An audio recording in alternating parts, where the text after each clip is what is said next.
Afterthoughts session for the beginning of season 4. I am Charles Peterson, today's host, and I'm sitting with Lee Johnson and Rick Lee. What's going on, guys? Hey, y'all. Not much going on here. I'm just ready. I'm glad to be starting a new season. Very excited to be starting a new season. And in lieu of Noel, our bartender, I will have to self-serve. Me as well. Yeah. Don't worry, fans. I'm just drinking water. Potato water.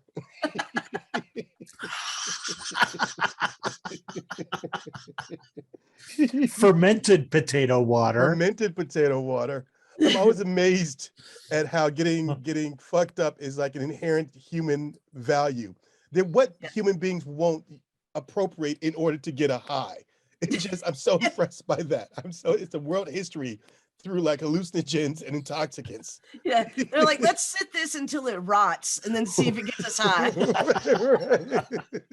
Hey, throw that on the fire and let's inhale. Let's see what happens. Yeah. Well, on today's Afterthoughts episode, or as we like to call it, the coulda, woulda, shoulda session, we will be looking at episodes 46, 47, 48 of our lovely podcast.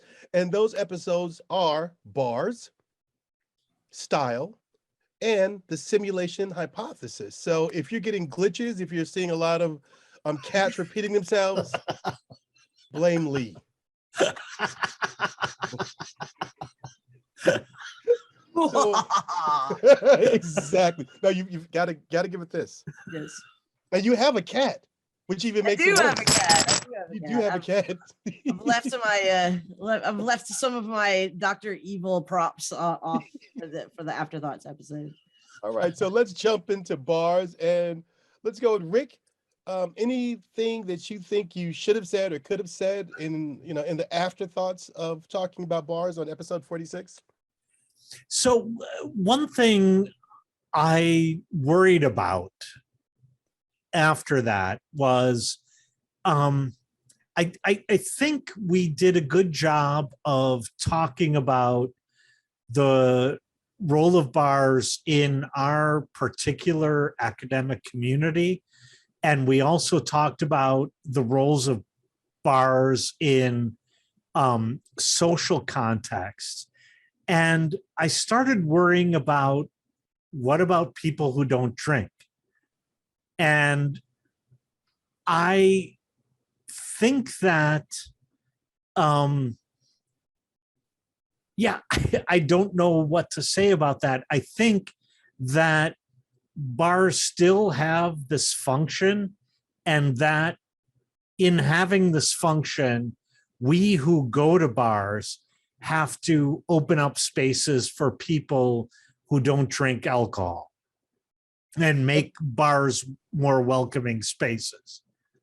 Well, there's a great Dean Martin line that he said he always felt bad for people that didn't drink because when they woke up, that's as good as they felt all day. But no, you are right. A friend of mine who listens to the podcast said that she really enjoyed the bars episode, but couldn't quite get it because she's not a drinker and she doesn't know that culture. She didn't know anything about the various subcultures of bars or the dynamics of bars or bars vis-a-vis work and labor that we talked about. So I maybe our goal should be to create these type of secular social spaces for non-drinkers. Yeah, I mean, Rick's kind of stealing my thunder. That's also what I was going to say, is that we didn't really talk about the fact that not everybody drinks, and therefore, the bar doesn't have the same kind of primacy of place as it does for obviously the three of us.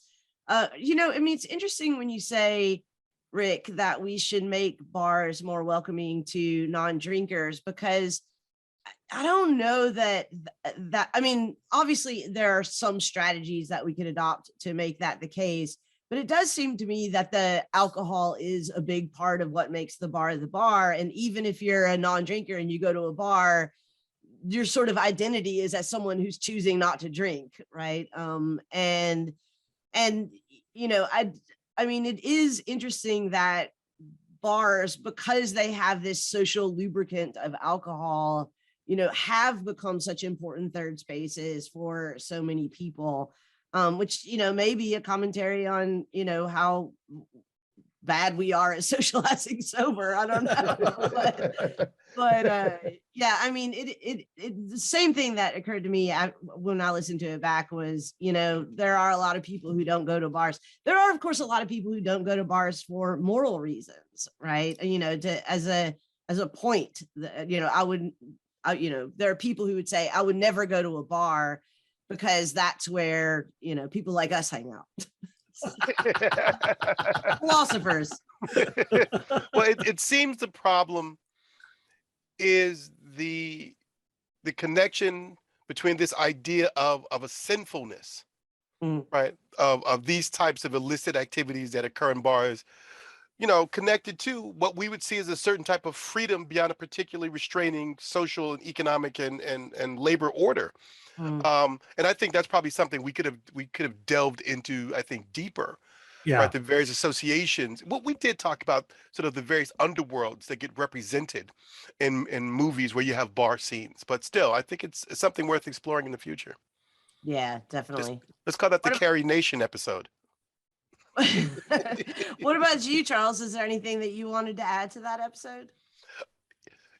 My biggest concern was that it would sort of turn into a bunch of anecdotal reflections or recollections on our part, and my biggest regret is that it didn't. I realize I have a million more stories. Maybe the measure of an adult is like the quality and number of your bar stories. That may be a way to think about what type of life people have lived, but not for the sake of the stories themselves, because I feel like with every bar story there was something really important that I learned or I figured out, or some insight that I gained, right? Whether positive or negative, like things go wrong in bars, things go really, really right in bars. One of the most romantic moments I ever had in my life was with a woman that I was dating. It happened in a bar, and it happened. It was so romantic because of the bar, the jukebox, and the lighting, and all these elements that are like movies happen there. So maybe we should have at the end of this season, we'll go back and just do sort of a bar stool episode and say, all our best bar stories. I'm not sure I want that recorded for posterity, but we'll put that in the time capsule. I was just about to record Kristeva covering me and Mrs. Jones. Oh, yes. Oh, my God. I love that song. All right. So let's move on to episode 47, Style. Stizile with my man, Rick Lee. But let's talk to Lee first. Lee, any thoughts about Style that you feel like you missed? So, I mean, again, I just want to note that I felt like I was playing catch up in this episode because you guys have so much style. Clearly. I really, I mean, just look at you. Just look at me. But I really do have to say that I was worried that there wasn't going to be anything philosophically interesting to say about style. And I was shocked how much we got out of that episode. And yeah, I mean, it won't surprise either of you that I'm still trying to schematize the difference between style and vibe, but yeah, I got a lot out of that conversation and I really enjoyed it. I think there's a show waiting for you, Lee. Straight Pal for the queer gal. And we'll just come in and we'll just make you over. I'm gonna pass. I'm gonna take a hard pass on it. Call us, FX. Rick, any thoughts about your episode? This was your hot seat moment. Yeah, so let me go back to say that Lee definitely has style. And the second part of that is it's just not fashionable. Which I think was the point of that. No, you said that in the episode, and I object to that because in quantum reality, of course, there's possibility someplace. Charles, wait for the next episode. No, what I meant to say is that I think, Lee, you definitely put yourself together in all contexts, whether we're recording or, you're presenting a paper or you're teaching, you put yourself together, and I think you know what you're doing, and it goes together in a way that can only be called style. And that was my main point throughout the episode, is to requote the British philosopher Quentin Crisp: style is being yourself except on purpose.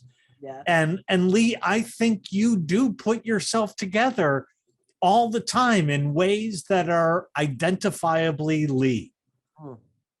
Yeah, So- I agree. Yeah, I agree completely with that, because one of the really important things I think we hashed out early is that style is not fashion, right? And Yeah, I think in the context of our conversation, that fashion is the antithesis of what we were thinking about style being. I agree. The absolute antithesis. So no, you've definitely got a style. Definitely Yeah, got a style. for sure. It's just not fashionable, to your credit. Well, and to requote the British philosopher Quentin Crisp, style is what you wear if you don't know who you are. Fashion is what you wear if you don't know who you are. So, well, I mean, talking about style in fashion ways, non-sartorial ways, I do think one of the really interesting things that came out of that episode was all the other ways that you can have a style that are not just about what you put on your body. And like, this has now become a running joke in between us in these episodes, but I realized in that episode how much each of us has a style of speaking, a style of asking questions. Rick and I have been making fun of each other, because he always says that he wholeheartedly agrees, and I always say that I 100% agree. And it is something very, I mean, it's a stylistic choice, right? I don't know if it's a choice or not, but it is certainly a part of the style of how you speak and how I speak. And we each have that. And I do think that that was an interesting thing to think about, I mean, in particular, since I do a lot of the editing for the podcast and I listen to you guys so much. And it was interesting to think about the style of speaking. yeah. Yeah. And Lee, you're a little bit country. You're a little bit rock and roll. Thank you, Donny Osmond. What about you, Charles? I wish that I had gone to the mat more in our discussion about sort of funk style. Oh God. Oh, wait, but you went way to the mat on that. Oh, I didn't go far enough with that. Oh, But I do think it was an interesting point as we began to talk about sort of style, and then sort of equating that with sort of musicals, sartorial choices. yeah. Right? In terms of thinking about what looks, what sort of presentation in terms of clothing represents certain music. So I wish I could have gone deeper into that. And I say that because now I'm going back to the friend of mine who commented on the bar episode. She thought that discussion around funk was really, really interesting. And I think we could have mined it for more. And it's interesting that we didn't talk about musical styles as well, but we can save that as well. But yeah, so I would have spoken, or I wanted that conversation to go farther or further. Yeah, well, it for me, what was interesting about that is how far the style of music and the style of dress go together or not. And there are some like ways in which they completely go together, and there are ways, and you were pointing this out, Charles, that they don't. And those are interesting moments. And I don't know what to say in those moments where they separate. Yeah. Yeah, I mean, because I was thinking about the example of, I would say, Jimmy Cliff, who's a reggae artist, a worldwide, but as far as I know, Jimmy Cliff is not a Rastafarian. I don't remember ever seeing him in dreadlocks or, not associated, at least publicly, with smoking blunts or weeds or, the chalice. So it's interesting. But I will save that for a surprise later on. But that's where I think we could have gone farther with. Well, and just to add to that, George Clinton, as he aged, looked more and more identifiably in the popular culture as Rastafarian. Right, because he had the braids and the yeah. But the funny thing now is, as he's gotten older, he's now going back to wearing like suits. I mean, he still has the various sort of accoutrement and the colorful frills, but now he's back into like these regular sort of old man, very classically cut suits. Yeah. All right. Yeah, I think so. So let's move on to episode 48, which will be, oh, look who's excited. The simulation hypothesis. And just to tweak Lee a little bit, let's go to Rick. Rick, any initial thoughts? Wait for it. No, what I worried in that episode, listening back to it, is that you and I, Charles, dragged Lee into some weeds that was not the exact weeds she thought we would be going into. And I feel like in that we pulled Lee away from the issue she really thought this episode would talk about. So I'd like to hear more from Lee about what she thought we should have talked about before I became a metaphysician and Charles became both a metaphysician and a political philosopher. I mean, well, first of all, I don't think that any of the weeds that we found ourselves, which were many and simulated, were not weeds that we were supposed to be in. I think that, there's so many different ways that question could go. And I think that talking about the physics and the metaphysics of it is really important. I did want to, and I hope we did this in the episode, I did want to baby step us through the actual simulation hypothesis, right? Because I think a lot of people think the simulation hypothesis is that we're living in a simulation and that's it. That's all of it. It's like, maybe all this is a simulation.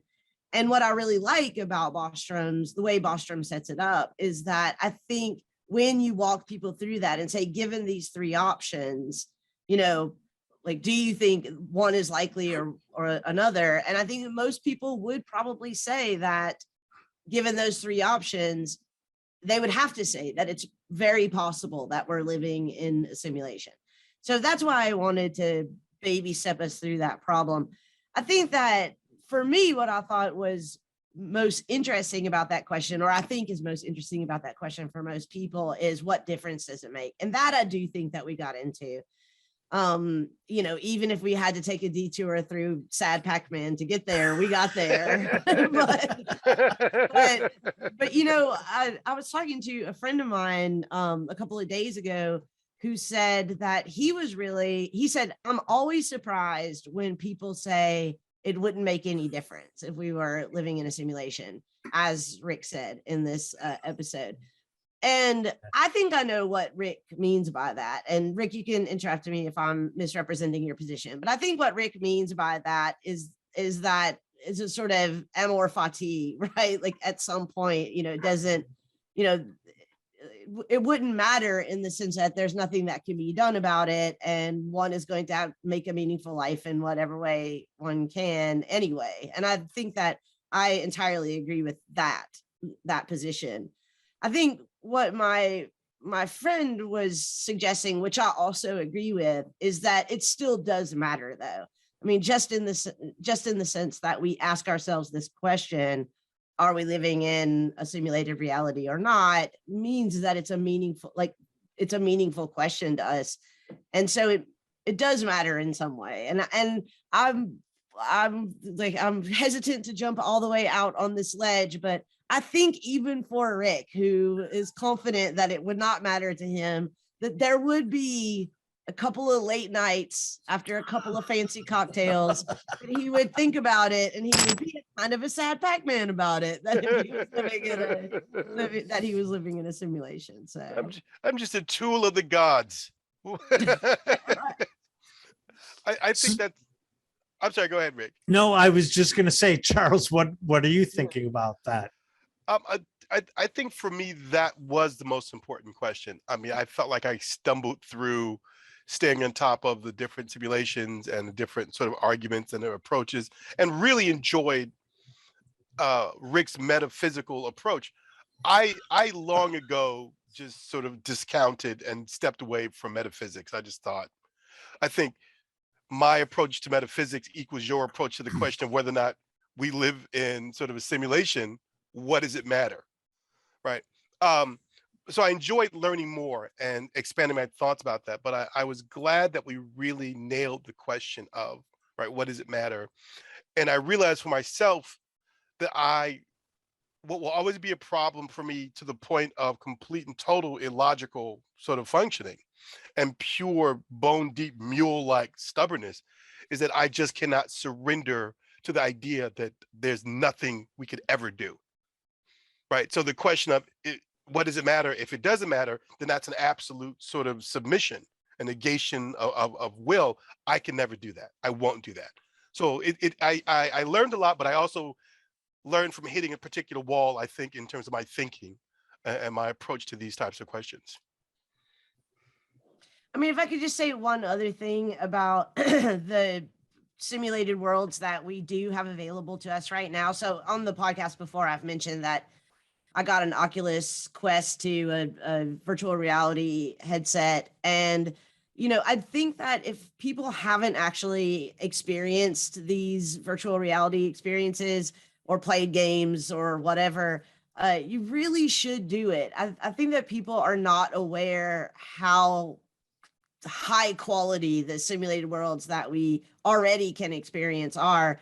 And as an example, I'll just tell you that I was playing ping pong in virtual reality just the other night and was so into the game and so immersed in the world that I was in that I leaned over to the table to make what was going to be an amazing shot. But since there wasn't actually a table there, I like put my elbow down to make this amazing shot, and I just, of course, fell over. In meat space life, because I was so sure that the table was there and I could lean on it to make this shot. But it's, I just think that, it's not impossible to imagine being in a world, even if you think that you're a free being or you are a free being, a free player, and take it to be reality. Yeah, I feel like I could do all of that for free just by sort of earnestly investing in a religious tradition. I just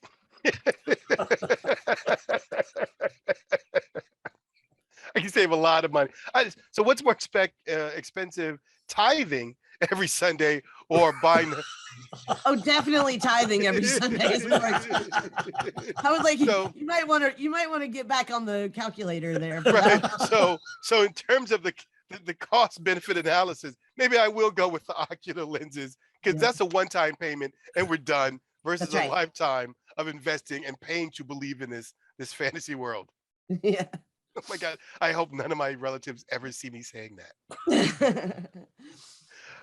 All right. I think we've had a really great conversation. To be honest, this is an amazing beginning of season 4.